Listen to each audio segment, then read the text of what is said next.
Welcome, everybody, to another episode of the Ripple Intent Podcast. I am one of your hosts, Kyle McCroskey, and with me, as always, is John Grant. John, please go ahead and say hi. Hi, listener.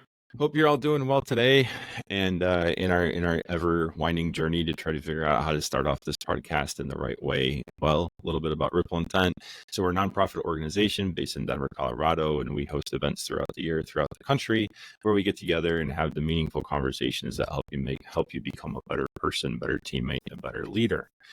And through our podcast, we have found the opportunity to have some great conversations with people that we've met along these journeys through Ripple Intent and hear their story. And today, one of those people is joining us. She's an exceptional person who's helped to get us going in the Houston area.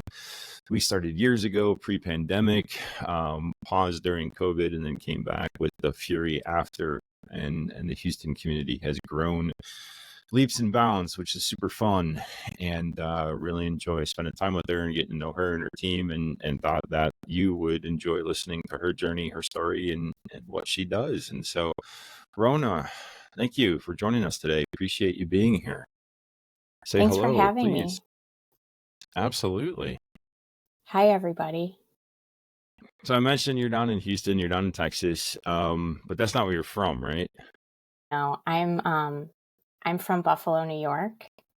I was there for quite some time, all my formative years and beyond. And then my husband dragged me down here, kicking and screaming. But I've frankly really enjoyed the Houston community, and I really like living here. I didn't think I would ever say that, but I do. Especially coming from Buffalo, where there's, about a week of humidity? Yeah, it's really hot down here. I will say I have acclimated to the weather. The one thing that would make my life better is not having mosquitoes in my life. I think we could all agree with that. I'd be okay with that too. So how did you get to where you are? Tell us a little bit about that. What's your journey look like from how did you get to, you're in architecture now, big leadership position within a large architectural firm in the country. So what got you to that point? Well, I'm going to quote the Beatles and say it was a long and winding road, even though that's probably my least favorite song by them.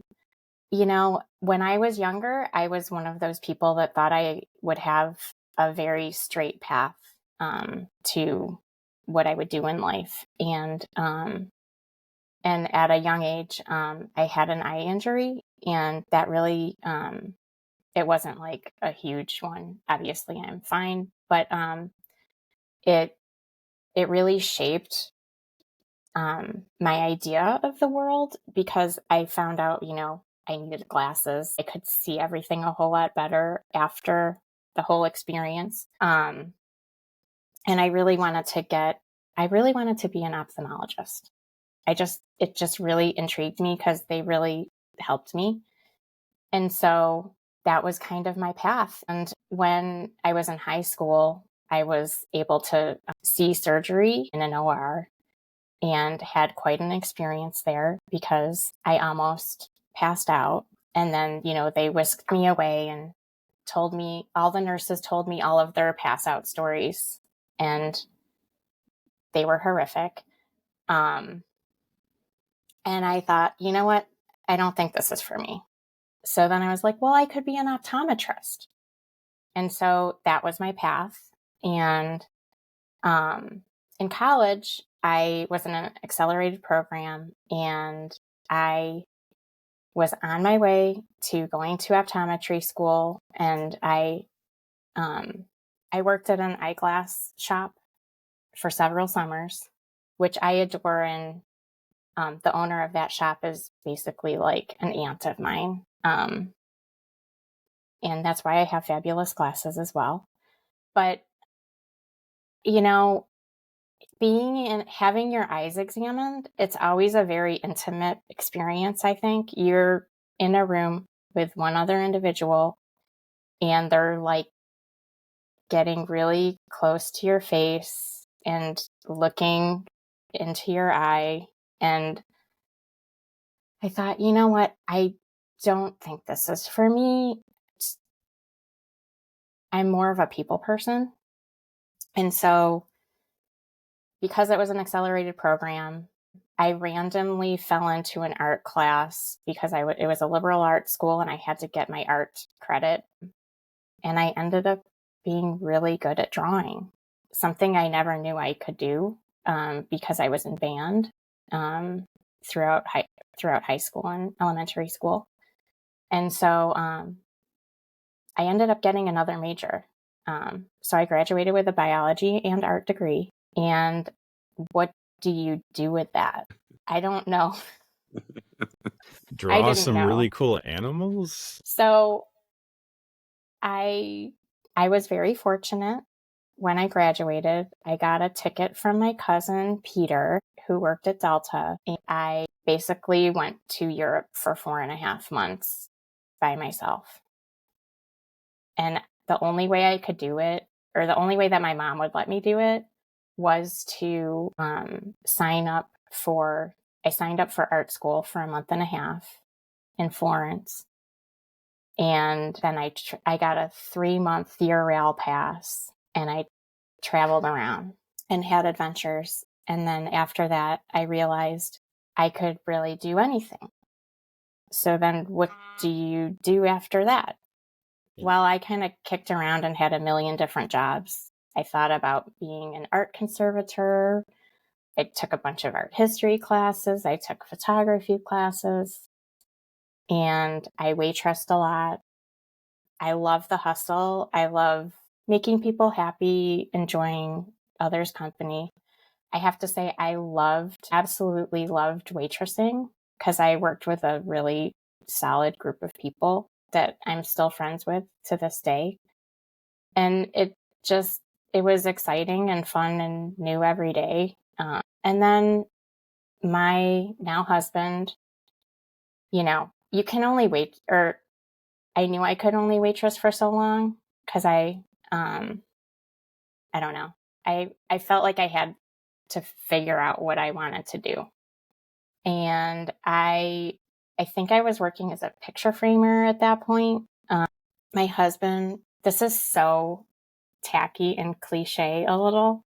We were watching American Masters on PBS. Yes, I'm a dork. But they had Frank Lloyd Wright, and my dad always loved Frank Lloyd Wright. But I never thought like, oh, I could be an architect. I took like architectural history. I took architectural history in college, but never thought, oh, I could be an architect. Well, we were watching it, and my husband said, "Well, you could be an architect. Why didn't you ever think of that?" And I was like, "I don't know. I don't know." Well, incidentally, his mom is or was an architect back in Serbia, and so it was literally like a pivot at that point. I got into the 3.5-year master's program at UB pretty much. It was like overnight, basically. And yeah, that's where it all started with architecture. But in retrospect, it was always kind of in the background for me, with the travels and all of that. It kind of, it just felt right. Yeah. And I Yeah. love it. You're like, yeah, see, simple. It made sense. Everybody can relate. I think more people can relate than we give credit to. I mean, there's so many, we were talking beforehand, there's so many people that enter art industry from so many different paths. Of course, I say the kids, there's the ones that come out of college and immediately move into, and they might bounce around within the industry, but then there's just as many people who come into our industry 10, 20, 30 years after or high school, and they go, this is great, this is for me. People leave, come back, and so yeah, there's just so many different ways to get into this industry, whatever it may be, and yours is certainly unique, but I'm thinking it's also very relatable. Oh, I think so. And I think there's a lot of 3.5-year master programs out there because I think there's a lot of people like me out there. Yeah, they invite me like weekly on LinkedIn and email, hey, have you considered doing one of these? So there are plenty. You're not kidding. There's a lot of people out there too taking advantage of it, which is fantastic. So when we okay, that starts to make paint. I didn't know all that, which is really cool because now it starts to I was gonna say at first it starts to explain some of our experiences, but to me it actually makes them even more confusing. Um part of it is, you and I have worked together in a couple different ways where you have intentionally sought out to set the culture, the tone, Mhm. the people side of our business, whether it's within your office and or more specifically what I'm thinking of is on projects. So you've done some pretty large projects, and even to this day, um, when people hear that, when they hear your name, they go, "Oh yeah, she did this on this project, and it was so cool." And it's always an example of what Rona did to help us have fun, set the tone, set the culture, be people focused, all those things. And so, everyone talks about it, but you just do it. And um, I'm curious to know, number one, what did you do, and what have you been doing, and why is that important? Why do you do these things? And the examples though are let's start with those. So, I guess I'll bring us. I think I met you one other time before I would say like the spark really happened for the big project, that to kind of frame the context of the conversation in. So most of this work that's very evident in public came out of the North Austin campus for Texas Children's Hospital. And we had one kickoff meeting, and our second meeting that we had was a breakfast club meeting with Kyle. Um, and we brought Kyle in for a reason. And I think really that was kind of the spark that kind of initiated the whole journey of the project from there forward. And so, what I remember from the meeting, everyone was really excited and pumped up. We just won a huge project. And everyone wants to do a good job. That's a basic tenet, I think. I feel like maybe there's some people out there that maybe don't want to do a good job, or maybe don't want to do. Sorry, I have a cuckoo clock. I don't know if you can hear that. Loud and clear. Who? Okay. Who? Uh, Sorry. I digress. We can restart that. that's fantastic. Wait. Back up for a second because Okay. let's talk about this context first. So, we're at a contractor's office in Houston, Yep. and I'm there to just facilitate a breakfast club. Yep. And I remember I was asked, can you stick around for a few minutes afterwards and talk to a subset of the people who are going to be there? Because they just want a big project, and it'd be nice to hear from another owner, like some of the work you've done with strength finders and team building and that kind of thing. And I was like, okay, that sounds like that's fine. So it wasn't a workshop, it wasn't a formal thing. It was just let's chat for a few minutes. At least that's what I remember. It was teed up. Mm-hmm. So, we went through the exercises, and then you did present strength finders, and I also remember that we talked about, I think, how we do the sticky notes at the end. Mm-hmm. I What's on your think we mind? did like what song are you thinking about? I don't know. I just remember I wrote down Lizzo, Good as Hell. I remember that specifically. And yes, we talked about it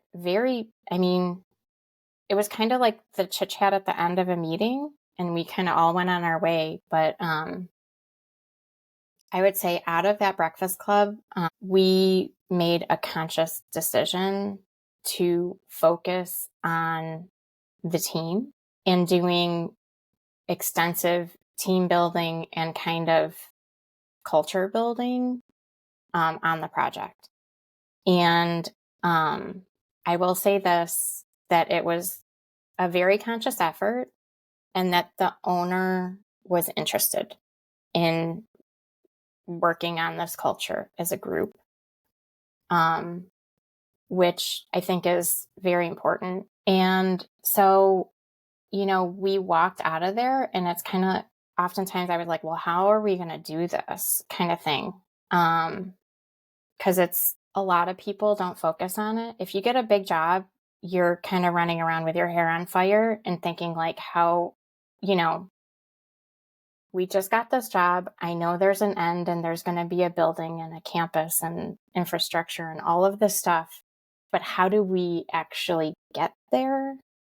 And it can feel overwhelming, and everyone is like, ready to go, ready to show their worth.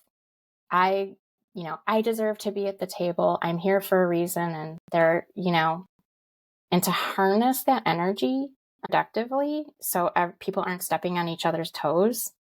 I think the whole team building structure that we went through really facilitated how we spent a lot of time on how are we going to work together, and really had exercises where we talked about what worked well on projects, what didn't work well on projects, and kind of we reduced those exercises into a team charter, which was a poster that had some basic principles that we all agreed to work within. Communication, being clear and direct. We were going to respect each other. And I won't go through them all, but one of them was to have fun.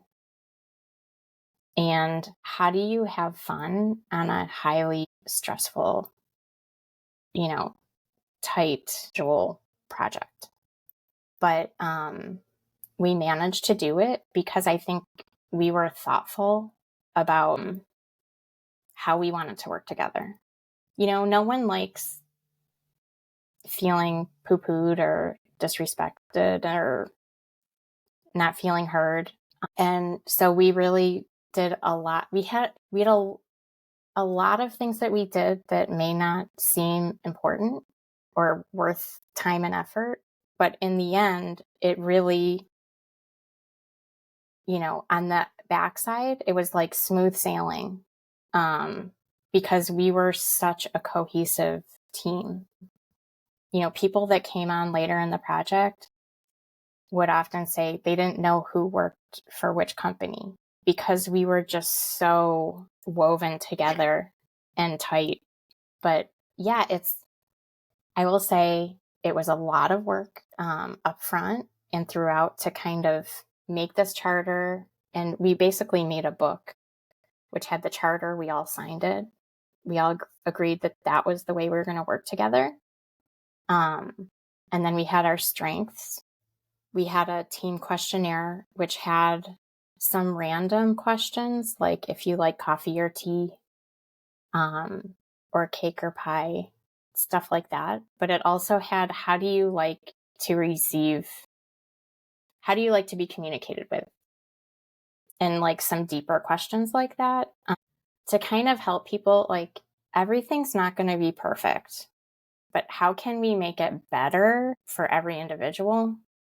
So kind of knowing how, if someone's an email person and you're teamsing them, they're not going to want to talk to you that way. Or, some people write really short emails and some people write, a thesis. So how do you get everyone to kind of realize, oh, they're not going to get back to me for a day because they're writing a thesis. But when they finally get back to me, it's going to be very succinct and I'm going to have all the information I need to do my job. So it's all of these intangible things that we kind of gave everyone this book that had a whole lot of information on everyone on the project and everyone that wanted to do great work together. We also had we took our strength finders and we analyzed them, and we had a whole bunch of achievers. So that made the owner really happy because they thought, well, we're going to get this done kind of thing. So Rona, this whole idea of a high performing team that's super cohesive it feels elusive for a lot of Hmm. people, where it's the once in a career or a couple times in a career kind of thing. And here I love that you've manufactured it, right? But so who was involved in that initial decision to say, this is the path we're going to head down, right? I mean, was it just so you and, architecture leadership? Like how did you kind of pull the other members in and you all go, yeah, let's do this? It was really, it was it was the architects, it was the owner, and it was the contractor. We kind of we decided it was worth the time to put this effort into place. And, it was, I had never done some of these things that we did. I think I remember Kurt Newbeck saying to me, "Oh, well, let's make a team charter." And I'm like, what are you, what does this mean? What are you talking about? But we took these ideas that everyone brought to the table and kind of simmered them down to some very succinct ways that we are going to work to each other with each other. And we had everyone sign it kind of like a contract, like we're all going to do it together. But there's always going to be problems. There's always going to be issues. And I think, at certain times I'd have to, the team charter, and you'll hear this if you are familiar or see the work, the team charter mantra was one team, one goal. And it really became about that. We reduced the schedule so much that the goal kind of had to be, we were all working for that goal. And so, you had to realign every once in a while. And if things got really crazy, then we would say we're doing it for the children to really kind of push it over. Cause, you know, if let's just say someone's having a really horrible time on a portion of the project and you're kind of like, you can be at a helpless point, and it really is it's a redirection tool to put the focus back in place to get us over the line. So when things would get a little sideways, is it someone raising their hand to just kind of call out the accountability side to say, all right, guys, remember, we signed this charter together. Let's kind of bring the focus back. Yeah, it was me. I was a bit of a police officer sometimes. Well, because I'll tell one story. We had two consultants working on one portion of the project. One group was working on the specs and stuff, and the other group was QA/QC. So it was a very unusual situation. And I will say that first meeting did go sideways, and I had to kind of tell everyone that this is how we're not going to work together like this. It wasn't right the way we were talking in that meeting. And so I had to have some level set conversations, and it did end up, working well. But it did, I think that's a classic example of, wanting to show your worth and just doing it a little too aggressively. If you go back to that conversation, do you have any recollection of why you decided to lean into that and say, this isn't how we're going to do it. Let's try again. We need to behave differently and communicate differently. What caused you to speak up and call them out? I guess I felt like, well, I was the project manager and I needed to say something. I couldn't just not say something because it could just have unraveled. And I guess talking about the project a lot, I think an unraveling is something that's it is easy to occur. It's like that classic, saying that one bad apple makes the whole bushel bad. It's very easy for some events to occur and kind of spread the distrust and the angst, or whatever you want to say. And so I would often sweep in immediately if something was going awry.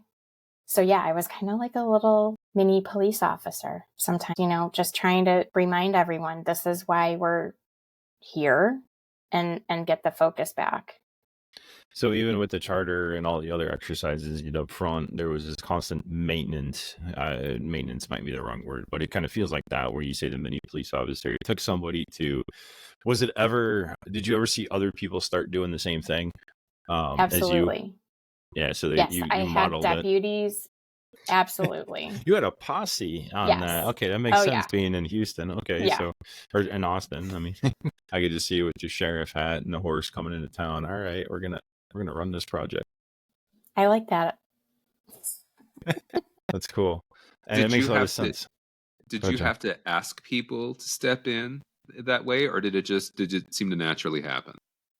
I think I guess it naturally happened, and I think it happened at multiple capacities, kind of.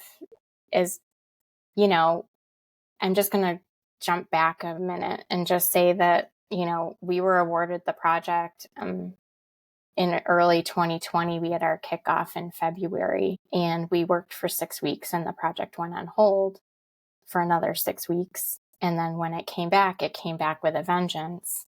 And we had to shore off like months off the project. So it was a very collaborative effort to shave time off our schedule. And it was difficult to find the time. So, we were thrust into this big project during the pandemic. And we knew we were going to use Zoom, and we knew we were going to use tools like Bluebeam Studio and stuff like that to collaborate, because we had multiple offices working on this project.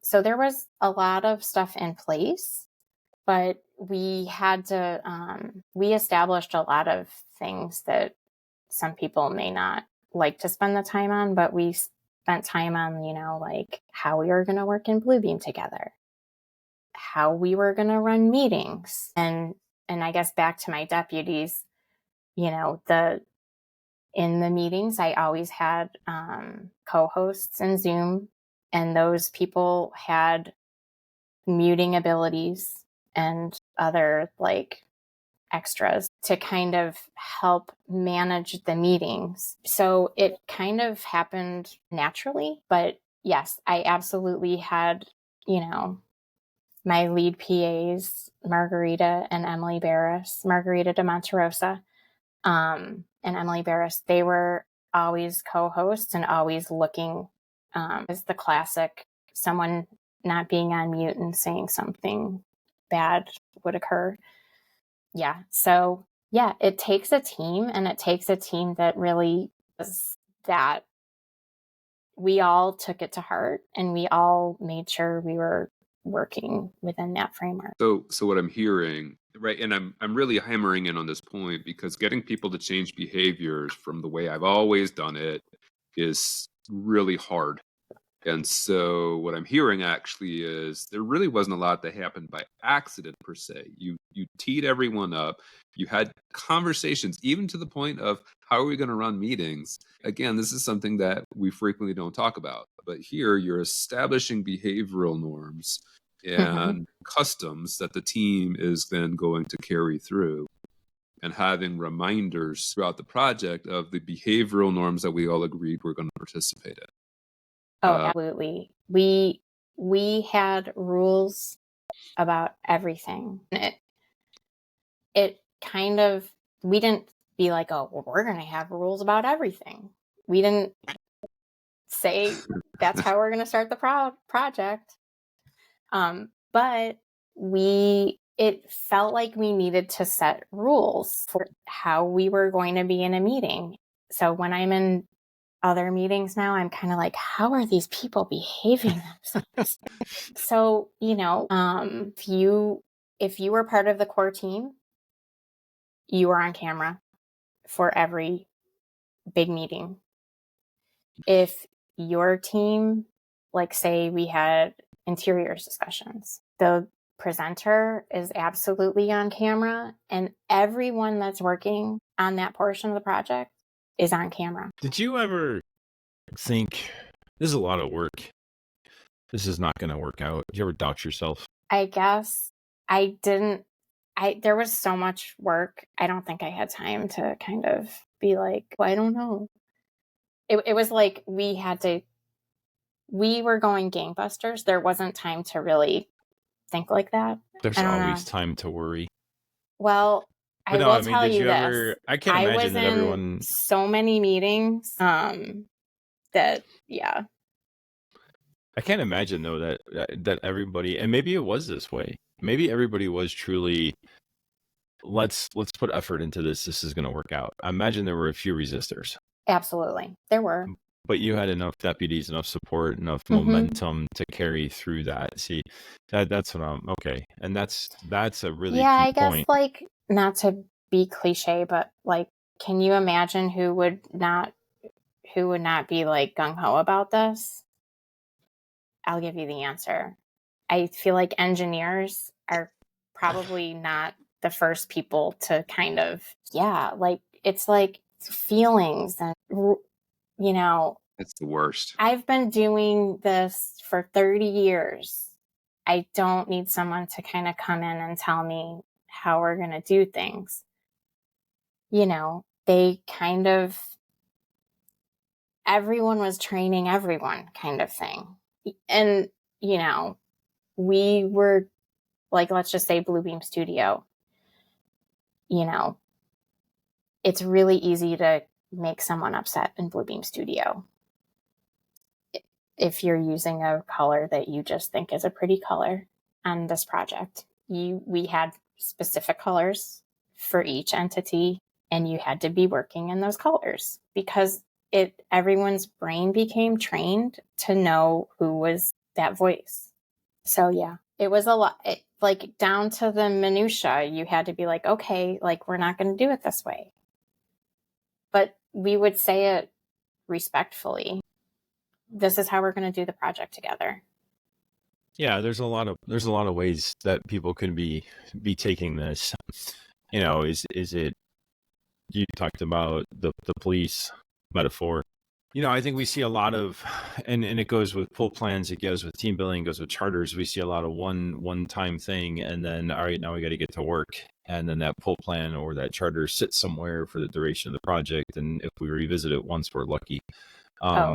And that's a challenge, and it doesn't matter the size of the project. It doesn't matter what the team is either. It could be an architectural project, it could be a technology project, it could be any group of people working towards any project goal.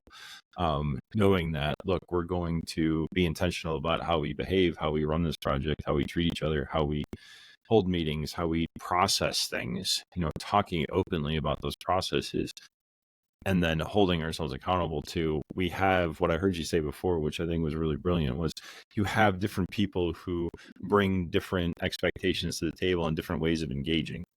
And what you're trying to do with building on, do you like coffee or tea? Do you like long emails or short emails? Do you like to communicate directly? Do you like to talk for a while before we actually get down to business? Figuring those out based on the people who were involved allowed you to craft rules of engagement that allowed those people to maximize how they already see the world and change, I want to say slightly, but in most cases, what it sounds like, you met the people where they were and asked them all to change just enough that they could work with the rest of the people around them. Yeah. Very well said, Kyle. Well, I mean, it's brilliant. No, because you didn't come in and go, we're going to do this different. And everyone, oh, here we go, we're going to do it different. And it wasn't, I know the answers, so I'm going to tell you how to do it. It wasn't that at all. It was, you took the approach of who's here and what do you all bring and how can we make all that work together really well? I think that's really key because it kind of goes back to the beginning. And we basically asked everyone what works well on a project that you've really, really liked. And everyone has had a doozy. And it was a really horrible project that, you know, could probably still make people cringe. What was not working? And so, you know, we were really thoughtful about all of those, what everyone was bringing to the table, and finding those consistencies, and bringing it forward as a group. So I would love to continue talking. And I think what I would really want to know, and we might have to have you back, because what I'd love to know is, from all the stuff you did on this project, this was a multi-year, this was a long project, very big one. What have you done since? And what impacts have you been able to carry forward? What have you been able to replicate? What have you been able to, best practices, that sort of thing? All the business buzzwords. But I'm more like, how did this experience change you, and what are you doing now with it because of it? I will say I absolutely start meetings with music. I found that that just speaks to people's like inner being, and no one likes being in like a Zoom call, or frankly in a room. No one likes a quiet room when you're nervously anticipating bringing your ideas forward to important people. So it kind of takes the edge off. And it can also frame the meeting in a very ephemeral way that I don't know. I don't know how to explain it, but I do know that people love it. So I will absolutely keep playing music at the front end of meetings. And we will keep playing music at the end of our podcasts, which is just about time. We're here. Thank you so much, Rhona, for joining us today and sharing your thoughts and your insights.